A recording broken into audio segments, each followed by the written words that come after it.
না। প্রশাসন জবাব দে।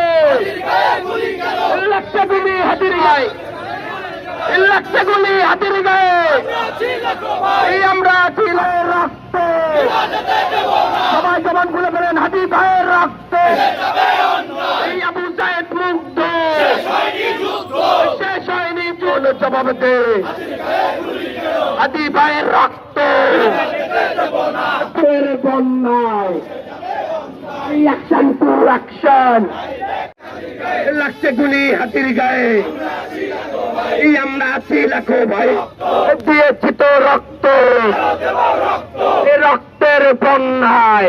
বাস্তবায়নের জন্য আপনারা যারা উপস্থিত হয়েছেন সবাইকে ধন্যবাদ জানিয়ে আমার বক্তব্য শেষ।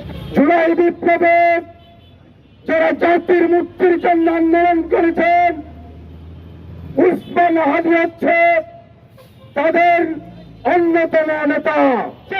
তারা আজকে নিরাপত্তাহীনতায় ভুগছে।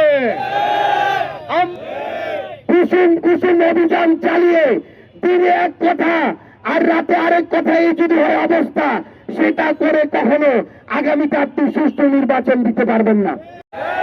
2024 সালের অভ্যুত্থানের পরে আজকে এই 12 ডিসেম্বরে 25 সালে দাঁড়িয়ে শরীফ উসমান হাদির গায়ে এই যে বুলেটটি লেগেছে, তার মাথায় হত্যার উদ্দেশ্যে তাকে যে বুলেট বিদ্ধ করা হয়েছে, এই বুলেট শুধুমাত্র শরীফ উসমান হাদির মাথায় নয়, এই বুলেট বাংলাদেশের ফ্যাসিস্টের বিরুদ্ধে দাঁড়িয়ে যাওয়া যে অভ্যুত্থান, সেই অভ্যুত্থানের বুকে করা হয়েছে।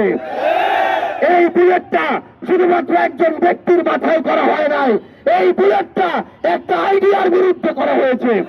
শরীফ উসমান কোন ব্যক্তি না, শরীফ উসমান এমন একজন ব্যক্তি, যেই ব্যক্তিটা প্রতিনিয়ত ফ্যাসিস্টের বিরুদ্ধে তার বউ কিছু করে প্রত্যেকটা মুহূর্তে কথা বলতো।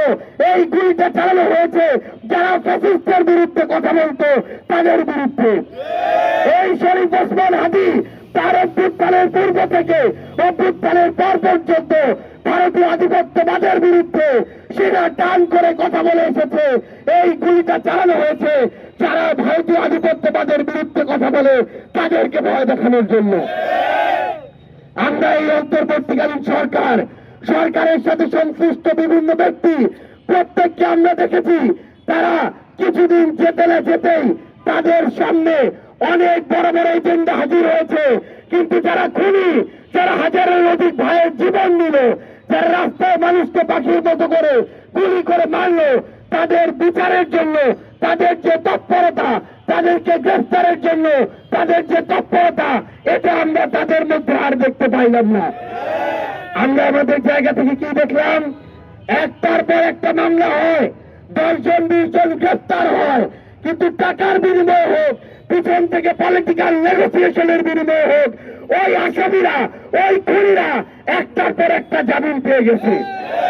আপনার এই পঞ্চগড়ে যারা আমার জুলাইয়ের যোদ্ধাদের উপরে হামলা করার জন্য যারা তাদের জায়গা থেকে নির্দেশ দিয়েছিল, যারা প্রশাসনকে ব্যবহার করেছিল, সেই রাজনীতিবিদদের মাথাগুলোকে এখন পর্যন্ত একটাকে গ্রেফতার করা হয় নাই।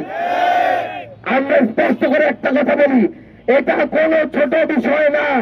ওসমান হাদিকে গুলি করা একজন ব্যক্তিকে গুলি করার সমতুল্য নয়, বরং এটা দিয়ে যারা বাংলাদেশকে নিয়ে ষড়যন্ত্র করতে চাচ্ছে, যারা আগামীর বাংলাদেশের গণতান্ত্রিক অগ্রযাত্রাকে রুখে দিতে চাচ্ছে, যারা আগামীর বাংলাদেশের নির্বাচন কেন্দ্রিক প্রস্তুতিকে বানচাল করতে যাচ্ছে, দেশের এবং দেশের বাইরের ওই এজেন্ট, ওই লবিদের, এটা হচ্ছে একটা খেলা। এবং হাদিকে গুলি করার মধ্য দিয়ে এই খেলাটা তারা শুরু করলো। পুরো বাংলাদেশের মানুষকে এই একটা জায়গায় এক হতে হবে।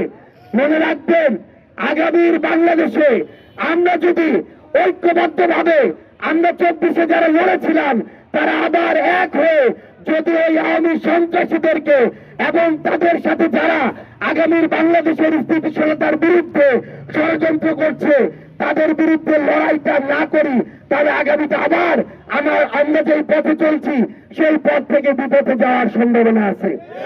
আমরা আহ্বান করব, জুলাই এখানে রাজনৈতিক পরিচয় ছাড়া সকল দল মত মিলে যারা লড়াই করেছিলেন, এই পঞ্চগড় থেকে শুরু করে বাংলাদেশের প্রত্যেকটি জেলায় আবার সময় এসেছে তাদের বিরুদ্ধে এক হয়ে আমাদের লড়াই করতে হবে।